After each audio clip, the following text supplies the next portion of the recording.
11ویں arts کے عزیز طلباء، سماجیات میں ہم سماجی طبقات بندی کی اقسام کا مطالعہ کریں گے۔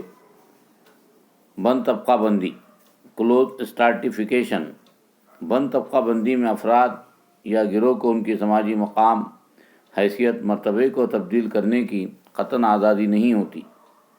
پیدائشی طور پر فرد کو جو سماجی حیثیت، مرتبہ مل گیا ہے، وہ پوری زندگی اس میں تبدیل نہیں کر سکتا۔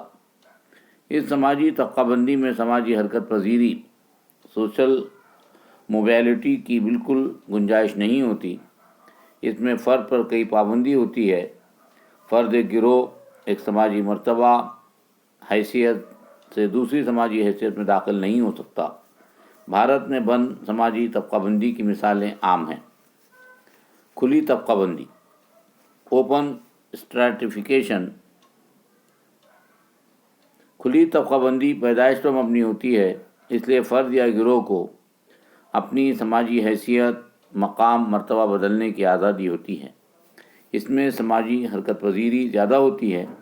اس طبقہ بندی میں افراد یا گروہ ایک سماجی حیثیت سے دوسری سماجی حیثیت کی طرف حرکت کر سکتے ہیں۔ جدید صنعتی سماج میں طبقاتی نظام، کلاس سسٹم میں اعلیٰ طبقہ اپر کلاس، متوسط طبقہ مڈل کلاس اور ادنیٰ طبقہ لوور کلاس اس کی مثالیں ہیں۔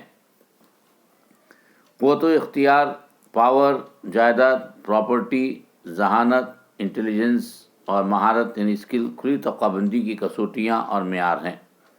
بند طبقہ بندی اور کھلی طبقہ بندی کی اقسام درج ذیل ہیں۔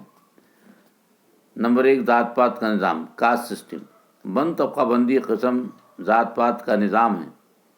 بھارت میں روایتی سماج میں مختلف ذاتوں کی درجہ بندی سماجی فوقیت کی بنیاد پر کی گئی ہے۔ ذات پات کے نظام اور ساخت میں ہر ذات کا مقام پاکی اور ناپاکی، پیورٹی اینڈ پولوشن کی بنیاد پر کیا گیا تھا۔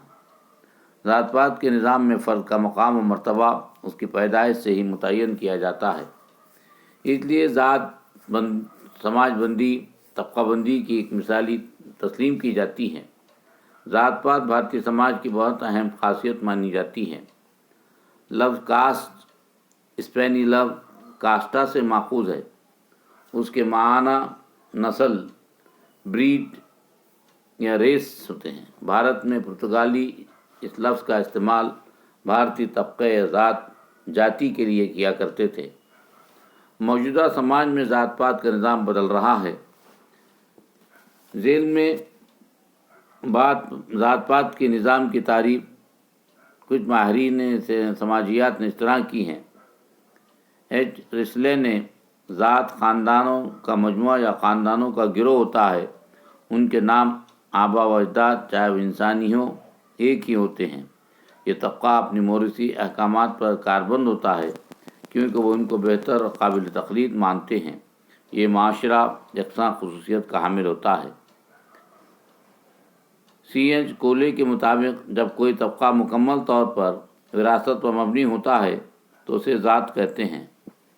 جارج لینڈبرگ کے مطابق ذات ایک سخت جامد سماجی طبقہ ہوتا ہے جس میں اس کے اراکین پیدا ہوتے ہیں اور وہ کسی صورت میں اسے الگ، دستبردار یا فرار حاصل نہیں کر سکتا۔ اسوی کیٹکر ذات ایک گروہ ہے جس کی دو خصوصیات ہوتی ہیں۔ اس کی رکنیت محدود ہوتی ہے۔ اس کے رکن پیدائشی ہوتے ہیں۔ سخت سماجی قوانین کی وجہ سے گروہ کے باہر کے افراد کو رکنیت نہیں دی جا سکتی۔ بھارت کے مشہور ماہر سماجیات جی ایس گورر نے ذات کے لیے درج ذیل خصوصیات بیان کی ہے۔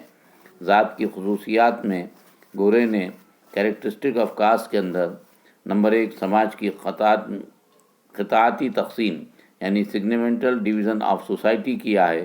دوسرا، نظام اور مرتبہ، ہیرارچی، اور تیسرا، کھانے پینے اور سماجی اختلاط پر پابندی۔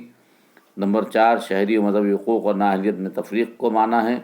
نمبر 5، پیشے کے انتخاب کی آزادی کا فقدان ہے۔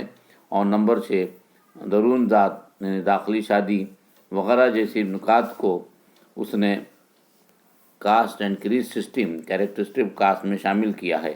عزیز طلبہ، ہندوستان کی سماج میں طبقہ بندی یعنی بند طبقہ بندی، کلوز اسٹریٹیفیکیشن اور اوپن اسٹریٹیفیکیشن کا ہم نے مطالعہ کیا۔